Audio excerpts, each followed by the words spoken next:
What are your favorite tools, or what do your clients find to be most helpful to start to make those shifts?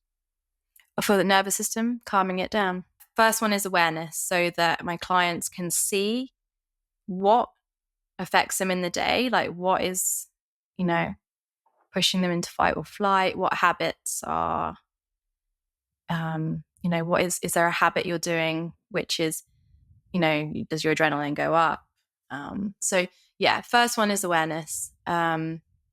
Second one would be, if possible, spending more time outside, because like daylight is really, really important for our hormones. So even if someone is really fatigued, just getting outside, fresh air, some, daylight on their face, because that's going to bring your nervous system down. Even if it's a wee, tiny, tiny bit, being in nature is really, really powerful. So trying to integrate more nature time, more presence. And I know that's not easy. So it's not like, we want to be present. We're all working towards being more present, but just, I guess mindfulness, just trying to be like, if you feel like your mind's wandering off, just trying to bring it back. That's kind of like a daily habit of just being aware of that. So aware of when your mind drifts off to the, I guess, that analyzing space, that fixing space, trying to bring it back into the now. So yeah, bringing yourself back into the now. And one thing that I still do, and I think it really helps me, is if I feel like I go into like kind of that fight or fight split space where I'm experiencing something and my mind's like on, oh, how am I going to fix that? I kind of bring myself back by saying, I am safe, be here now, be present, and I just do that. And I do that over and over again, trying to bring myself back into my body.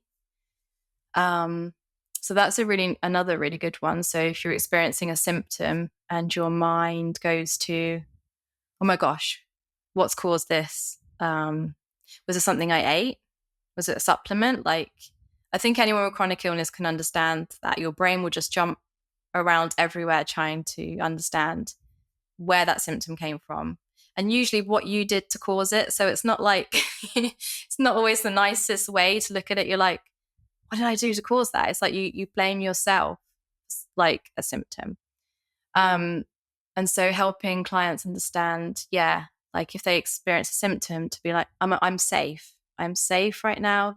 I'm okay. Be here now. That's another really good one to kind of break that cycle of what I call like the trauma response when you have a symptom. It is a trauma response to the past. Like the brain remembers, this symptom was scary, and is it going to end? And yeah, and then little things like helping people connect to their bodies with like little things like being more aware if you're cold or you're hot in the day, and actually listening to that message, right? Because I think, like you said, like the world's so busy and we're so fast. Like, how many times have you like needed the toilet but not gone? Right? That's like because you're doing something else. So we kind of like push the messages away from our body. And I used to be also someone, like when I was cold, I would just ignore it instead of going to put on something like I don't know, an extra layer of clothing or some socks. So yeah, building that relationship with actually responding to the messages your body's giving you, because then I think you start to listen to those messages more and understand that, yeah, your body's giving you this message because it's a little bit uncomfortable right now, or it needs something. So yeah, little small things like that can really help you connect to your body on a deeper level. Great. Yeah, that's a very, very practical list. When you didn't feel well, did you have any difficulty implementing these things, even if you studied them and knew they were good for you? And how did Yeah. you, change that over time? Yeah, it really is just, I would say, consistent practice. There's nothing else really that I've learned that's the hardest thing, is that you have to be consistent. And there was so many times as well, even now, I still get annoyed where I'm like, oh my God, I've got to do this thing. Like, I don't know. I know, like, if I start my day the right way, not the right way, but I know what makes me have a more easeful day, a more flowing day. And even now I can be like, oh, I just can't be bothered.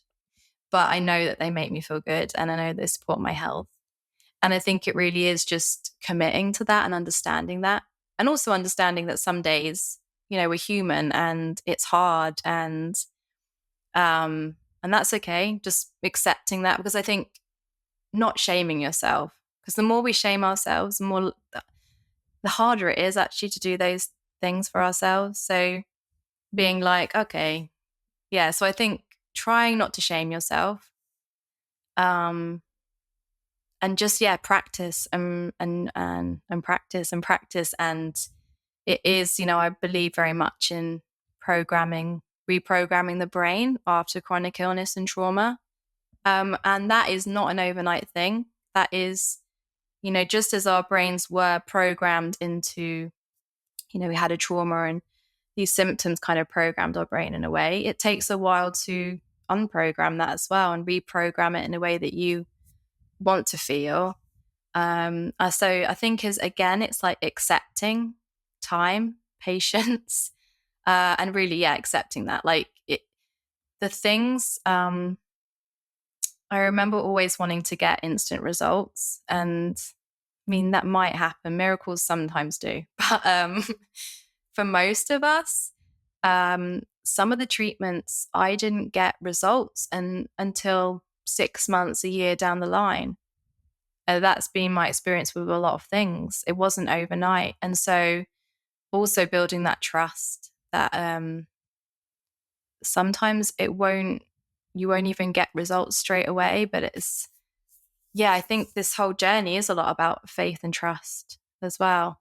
Um, so yeah, accepting your humanness and then just trying and keeping on with the habits that are going to get you to where you need to go, and knowing that it might take time, but just don't give up.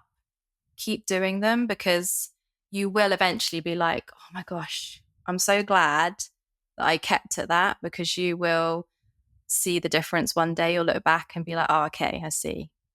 Yeah. Yeah. I love it. I don't think people can hear enough of those stories. Even myself too, because I also learned about the importance of this and then went through my own little internal battles to try and get it consistent. I was recommended to me to do like eye exercises, nervous system reprogramming, and also like polyvagal, like retraining the vagus nerve. And Yeah. so there'd be these eye exercises, there'd be like humming and vocal exercises. And, I'd do it like for a week or two. I'm like, okay, I'm on board. And then I'd have like a really like feel like crap one day and just be like, oh, and my mind would just try and talk me out of it. Like, this isn't doing anything. This isn't going to work. And it really did take months, months afterwards. Like I could then look back and be like, okay, yeah, this really, this did help. And I think I like the way you put it. Like I came to see like what would set me up for better days on Yeah. average.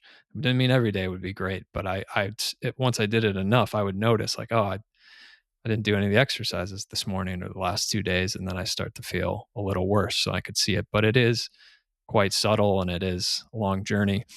But I also Yeah. think it speaks to the way we think about health, because nobody would, well, maybe some people do, but you think about going to the gym one time and then being upset that you don't have muscles or didn't get whatever gains you wanted, and everyone would be like, well, yeah, you got to keep going, and it takes a while. And the people who really take it far, like they're on a year's path, not a week's path. But in health, and just wanting to get out of feeling bad,